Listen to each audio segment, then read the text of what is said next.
Can expect from the Oregon legislature is Ben Gaskins, political science professor at Lewis and Clark College. Good morning, Ben. Good morning. Good to see you. Yeah, good to see you again. So what are some of the goals that the state legislature has this session? Well, it's going to be a big one. I think the fact that it is taking place under the shadow of the coronavirus, this is clearly going to be the biggest issue that is facing Oregonians and the Oregon legislature, trying to get the vaccine rollout going more smoothly, making sure that all state residents have the vaccine, but then also dealing with the economic fallout, whether that is focusing on revenue and getting corporate activity taxes that have been long discussed forward. There are a number of avenues that the governor and the legislature can really pursue to try to ensure that the revenue that may have been lost because of a loss of economic activity is addressed, but also things like education and transportation and some of these big bread and butter issues that Oregon has long been facing and dealing with are front and center in this new session. Yeah, Ben, I think we saw under the Trump administration some he said, she said, some finger pointing with Oregon's governor and the president as the state tried to work with the federal government on a lot of things. How do we expect some of the federal funding and support to be different under a Biden administration? Well, as we just talked about, we expect that the federal government will take a more active role in really rolling out the funding and the strategy for delivering the vaccine. And given that there is more, I guess, partisan unity between the governor and the president, I imagine they'll have a much better working relationship and a much more cordial relationship rather than more of an adversarial relationship in making sure that they're on the same page for strategy, for prioritization, and making sure that the policy goals really match.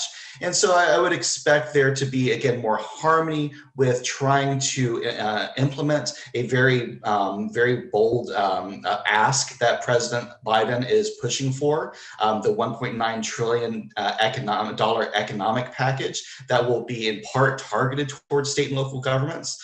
These are things that Oregon, I think, is really looking for, and the governor would be really eager to try to work with the new administration on trying to deliver. Okay. Well, we did see some protests at the Capitol yesterday, very small, in some cases, one person. OSP, Salem PD, they seem to have a lot of presence. Do you think that's helping? It seems like it is to help deter some of these people.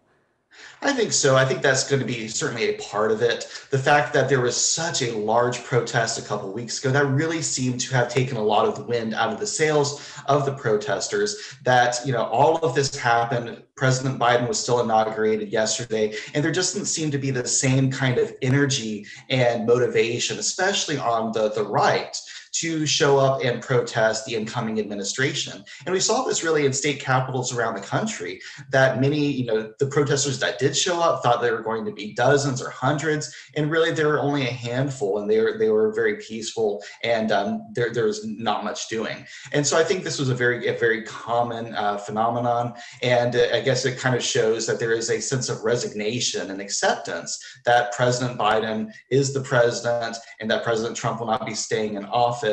And everyone's, especially on the right, is kind of waiting to see what is going to come next, and waiting until something else happens before they engage in more active protest against the Biden administration and the policies that he takes on. Yeah, it seems like President Biden is not going to be facing opposition from only the right, from Republicans, but there is also potentially some opposition within his party, the more progressive wing of the party. We just saw a rally for inauguration justice in Portland yesterday. Some progressive activists saying that they think President Biden is a puppet, too centrist. Where does he walk this line? How does he bring in some of those more progressive members?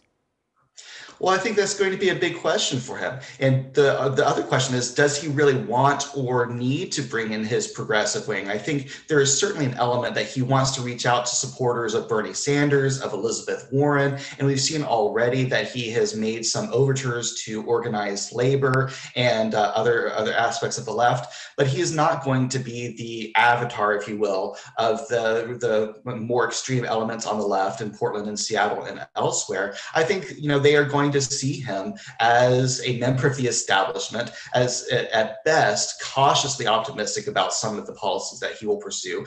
But as we've seen, they are taking the stance that they are going to hold him accountable for his policy decisions and don't necessarily see him as a massive upgrade to the status quo, but rather a defender of it.